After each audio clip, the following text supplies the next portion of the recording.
What's up again, everybody? Man, oh man, I am so ready to have my hands on the Dark Phoenix Saga Dice Masters set. I think this is what it is. I'm feeling the want for this set. I think more than I even felt the want for the Infinity Gauntlet set. I think partly because, like many people, I haven't actually gotten to play physical Dice Masters, like higher level, I will say. I've played against my son, who's 5, and he can hold his own if I do things very unoptimally. But I haven't played like physical Dice Masters in person in I don't even know how long.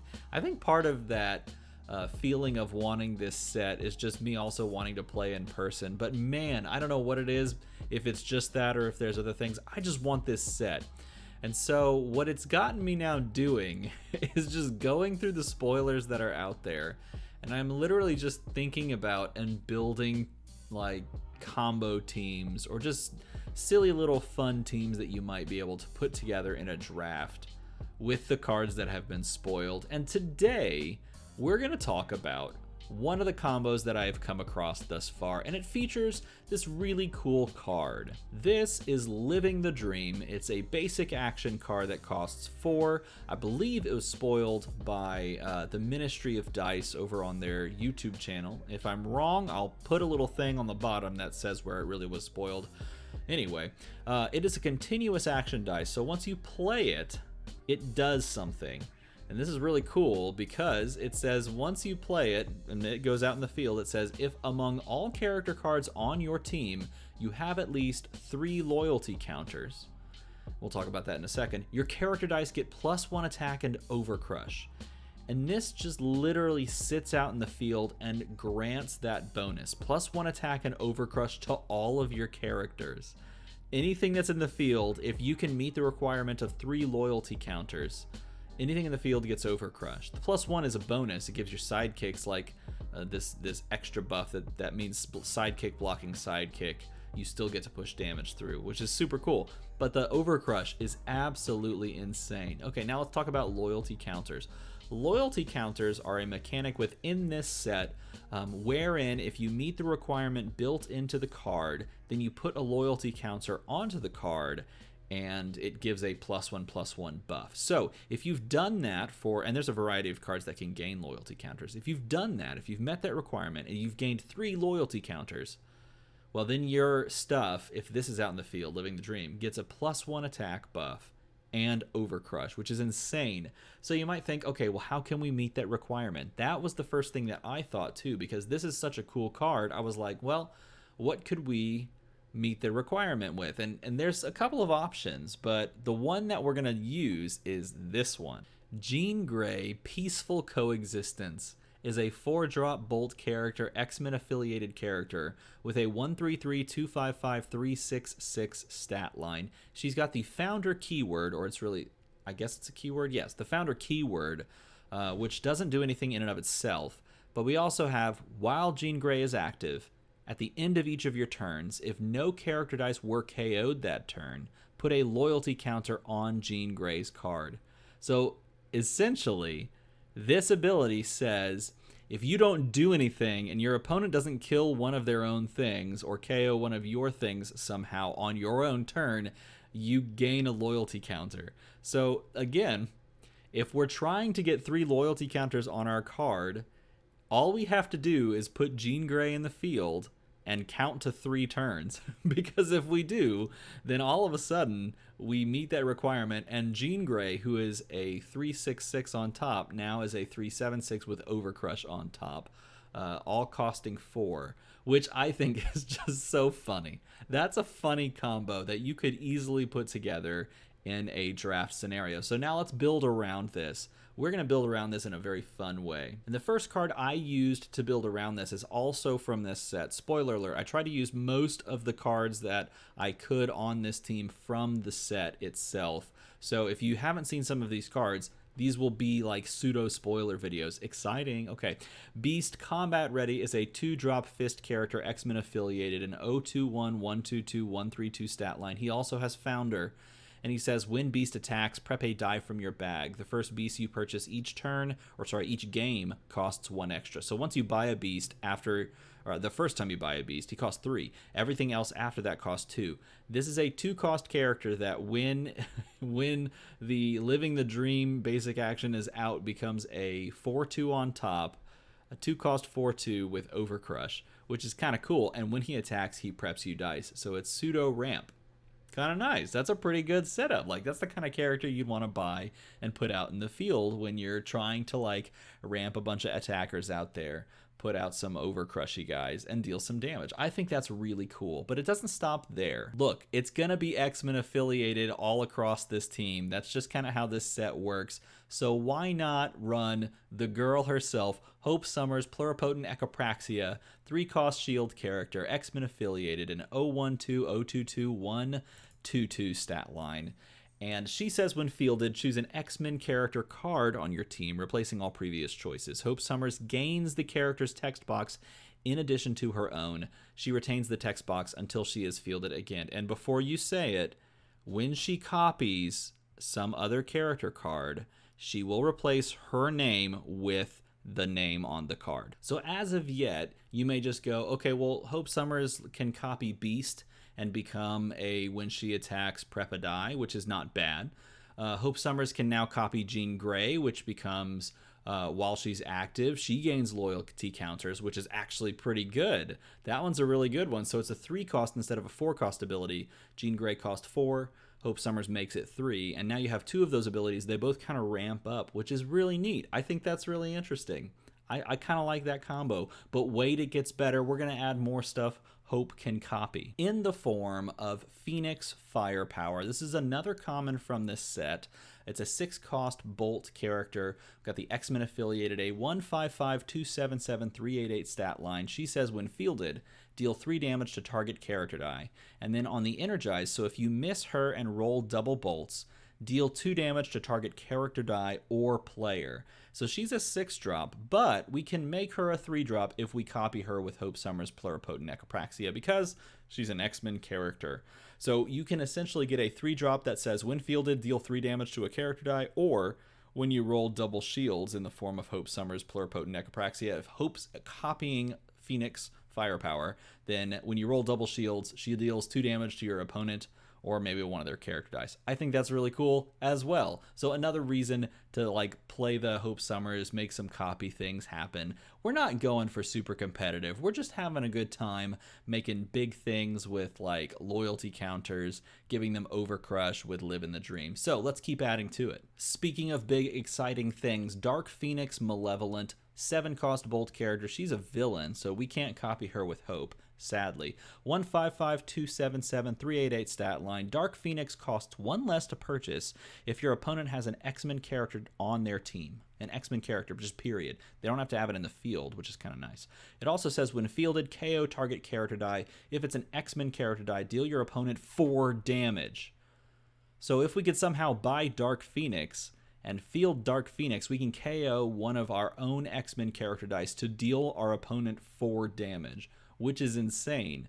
Okay, now how do we buy a 7-drop? Well, we use the global that's printed on the card. It says, global, pay a bolt, and KO one of your character dice, and then the next die you purchase this turn costs 2 less to a minimum of 1, and that is not a once per turn global.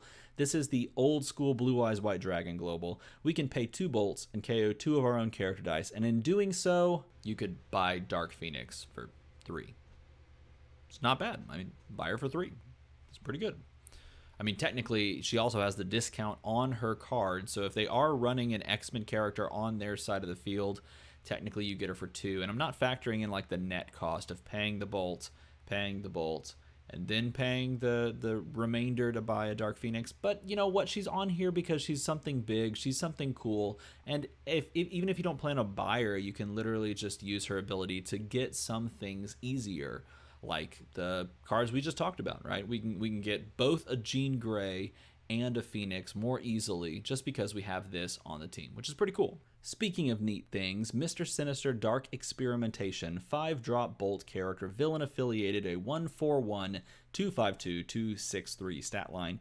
He says when Mr. Sinister, I almost said Mr. Phoenix, I don't know what that is, Mr. Sinister attacks, after blockers are declared, you may pay 2 life and have him gain +3 attack. So first of all, if we actually end up buying Mr. Sinister here, that would be really sweet if we could give him Overcrush, because we could pay 2 life and have him gain +3 attack. He could have like a 9 attacking Overcrush character. That's kind of cool. You can discount him with Dark Phoenix's global, so that's easier to purchase. But he's also got the really sick global, pay 2, just pick 2, I don't know, 2 energy. Pay 2, field a sidekick from your used pile, prep a sidekick die from your used pile. So in other words, it's the Atlantis global, except you don't have to pick what energy the Atlantis global specified, which was like what, Fist Shield, right? I think it was Fist Shield. And then the Star Labs global was Bolt Shield. Bolt Shield. Anyway, now you can pay whatever you want. Just pick 2 and you just pay it. So we have 2 things that we could use this card for. We could actually buy it with a Bolt discount on the Dark Phoenix global. And then we could pay 2 life to give him more attack if we have already given him Overcrush with the Live in the Dream. Or we can just use his global as many times as possible and not worry about bag fix and just play a game of bag fixing with the Mr. Sinister global, which is what I'm going to call it because this is the card that we're running, and calling it Atlantis global without running Atlantis global makes no sense, so I'm not going to do it. Okay, I get it. This one's a little weird. We're putting Thor, Jormungander Sphere on here. Why? Well, for one, you can buy a Live in the Dream easier with this global. Pay a Bolt, and then your thing costs net 3. A Bolt plus 2 other energy gets you that Live in the Dream. So you can make a purchase a little bit more easier to stomach, I should say, just easy in general when you're using his global to make that action purchase. Also, you know, if you actually end up buying him, particularly with the Dark Phoenix global, you have 2-drop characters and 3-drop characters. You have a way to cycle them for turns after turn. This is a really solid secondary win condition on a team that is generally pretty chill and like just trying to do something interesting, where you just give everything Overcrush and just kind of push with little guys. But if you're playing against someone who's like really wanting to like lay the smack down, you might be able to pivot this team as you play using Thor, and you could actually outpace some higher level teams. I'm still kind of thinking in this like casual mode, but if someone brought something that's a little less casual and a little more competitive, you can use Thor here to actually purchase and play that win condition if you wanted to. So that's kind of a cool little pivot. I think it is. What do you think? Let me know in a comment below. I'd like to hear your opinion. Okay, the last one on the team, not counting the basic action, the last one on the team is Gladiator, Majestor, Kallark, and that's probably not how you say it, but I don't know, I'm not perfect. 4-drop Fist character, got the Shi'ar Empire affiliation, that's the one. He's an 055-166-077, which is a weird stat line, but the fact that he's just a 4-drop 077 is sick. Also, he's got the best global ever for a team that wants to push a bunch of guys and not have them pushed back with like a distraction global. He says, global, pay a fist when you attack. Your character dice can't be the target of action dice or global abilities until the end of the turn. So we are literally forcing our opponent's hand. If they have some way to stop this global, and they have ways to push our characters back, then they can survive. If they can't, well, then I can pay a fist, and then they can't push anything back if they brought distraction or blink or, oh god, why did I blank on static field? That's the one. So bringing this means they just don't get that luxury, which is kind of cool. It's a little less casual. This is definitely not a casual global, but I feel like if we want to toe that line between casual and something that can actually do some work, I think this is a good little fit, because you can always just choose not to use it in a fun, casual kitchen table game, and you can just look at the card, or heck, you can even just buy him for a 4-drop, and you can make him cheaper with the Dark Phoenix global. There you go, right? So you can kind of pivot the way you play based on what you want to do, and I think that's an important thing. Okay, the final card on the team is a basic action, and I kind of stayed in set. The only 2 cards I haven't done in set are Thor, and what's the other one? I've already forgotten. I'm not even looking at the screen. Thor and, Hope Summers, duh. So those are the only 2 that aren't in this set, and this one is in the set, and it's Greetings from Krakoa. Basic action card, 3 cost. It says, spin up each character die whose card has a loyalty counter on it. each of your dice that spin up gains +2 attack this turn. So in other words, if we can put loyalty counters on Hope Summers, if we can put loyalty counters on Jean Grey, then we can buy some of those character dice. We could just pick up a Greetings from Krakoa, and then when we play it, if they're level 1 or level 2, not only does it make them larger in general, but it also gives them +2 attack. So they spin up, their level is going to give them a buff in general because stats go up the higher you go levels. You get a +2 attack buff, and they already have Overcrush, hopefully, if we play this out correctly. And so then they have even more of a bump up from there, which I think is cool. This is all very cool to me. I think this is going to be like a lot of fun to sit down and play. This reminds me of one of those teams that I played when the X-Men Forever box came out, where you would you'd put a couple of pieces together and you'd just make a bunch of hard to block little things that got like incrementally bigger. This feels exactly like that. I loved the X-Men Forever campaign box. I think I've decided that's probably my favorite campaign box, just because of the effects that are in it are really fun to play. And this is starting to remind me a lot of that. Maybe that's another reason why I'm so excited for this set. Maybe that's it. I'll have to think about that. Nevertheless, let me know what you think about this team overall in a comment below. Let me know what you think about some of these cards. Maybe you haven't seen some of these cards before. Let me know if some of these are spoilers, and let me know what you like out of these. As always, everybody, thanks for watching.